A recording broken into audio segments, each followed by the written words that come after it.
Horne-Ellstrom here. Welcome to No Nonsense November number 19 as part of our Let's Grow annual challenge, day 324 today. So today we are talking about some lesson that I learned the hard way. I like to think some things I learned the easy way, but I think almost every important lesson that I've learned in my life, I've learned because of some mistake, some challenge, something outside of me that I usually didn't have control over, but I needed to learn how to control my response to it.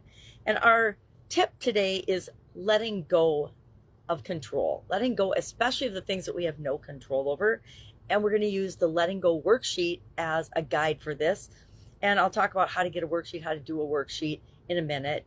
But we've got Karen's story. I forget to mention sometimes we've always got someone's story in Guide 2 of the Let's Grow Annual Challenge private Facebook group page that illustrates and demonstrates how they have applied the thing that we're talking about on any given day to their life and the impact that it had on their life. And I like to include that because I think it's a great way to see how it worked for someone else, another person, and how it could work for you as well. Because a lot of times we believe that something won't work for us. Oh, that works for everybody else, but it wouldn't work for me. Oh, they're just naturally this, but I'm not, therefore it won't work for me. We make excuses all the time, right? So today, letting go worksheet. I actually Googled this, and I was going to encourage you to Google it. And as an action item, just take one thing in your life that you'd like to let go of, primarily because you don't have any control over it. And then just fill out a worksheet. We can use these worksheets to let go of resentment. Therapists use these worksheets a lot to get more information and to help people to self-reflect and really self-cure. I mean, therapy is all about you curing yourself because no therapist ever cures anybody. It's always the individual who heals himself. Same with medicine, by the way, except for sometimes we need a little bit of help with medical interventions. It's up to us to decide that we're going to heal and get better from anything. If we don't ever decide that, we don't usually recover.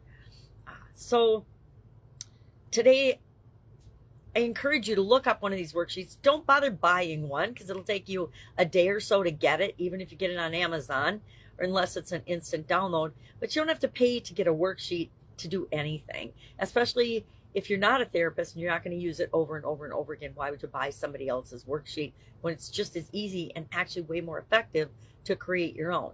We want to include a couple of things on this worksheet. Number one, what's the thing you want to get rid of? Think about what that is. And I should have thought of an example of something in my life, but I didn't. I would say maybe clutter. But I have control over my clutter, right? So that's probably not the best example. Maybe complaining about the weather. Okay, complaining about the weather. Does that add value to me? No. Does that add value to anyone else? Probably not. Just gets the conversation going in a negative direction because I'm complaining about it. If I'm appreciating the weather, that's a whole different ballgame. But I guess actually weather's a really good one to complain about it or to discuss it all the time, which we do as human beings because it's a great icebreaker is to talk about the weather. But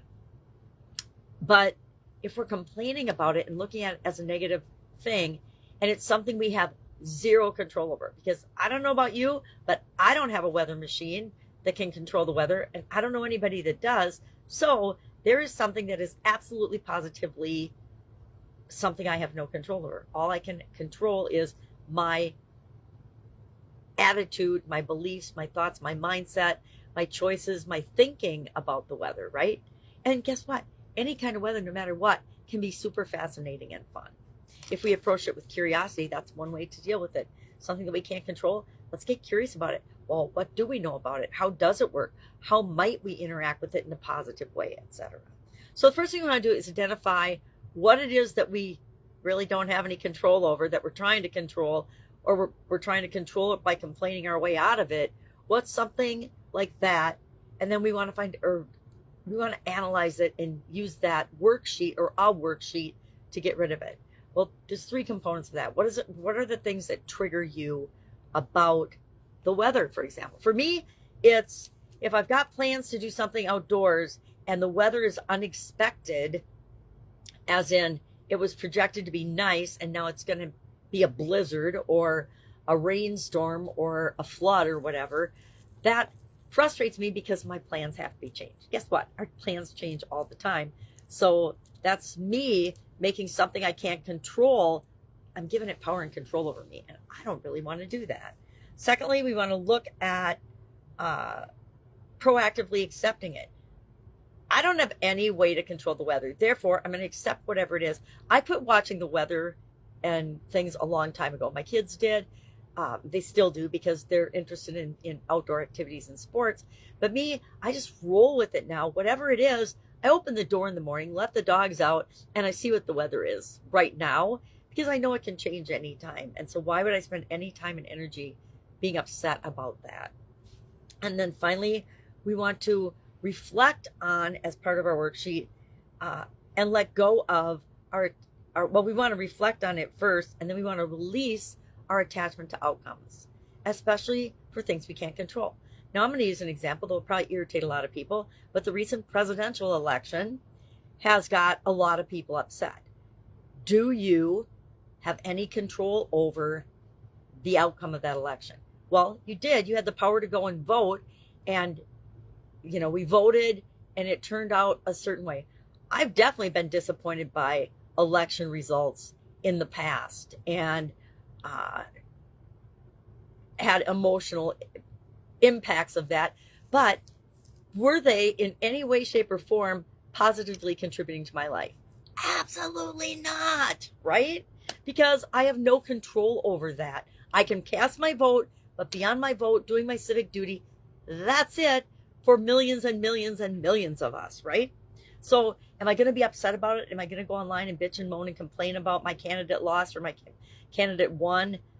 Probably not. I would guiltily admit that I've already spent way more time and energy on that than I normally would or should, because it doesn't add any value to my life. It's not adding anything positive to my life. It's not making me feel better. It's not changing anybody else's mind.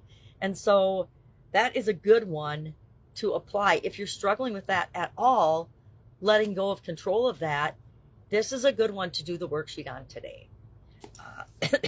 So how can you do it? How can you go about doing it, creating your own worksheet?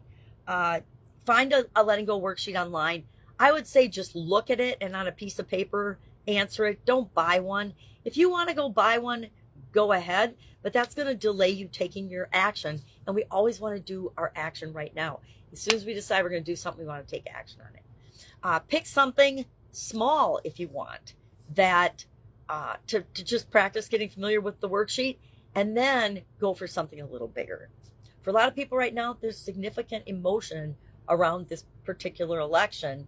So if that's too big a thing to start with, I don't know, maybe you need a new coffee maker, or maybe you want to change your image. Maybe you want to get a new haircut, but you don't want to let go of your long hair.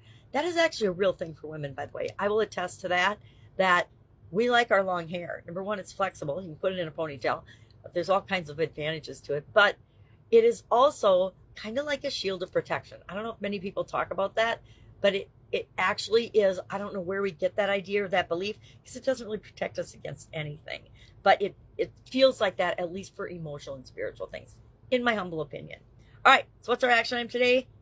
Pick something to let go of that you have no control over, and share in the comments below. Just share in the comments below that you did it, or share in the comments below the thing that you let go of, because I guarantee if you're letting go of something, there are millions of other people that want to and need to let go of the exact same thing.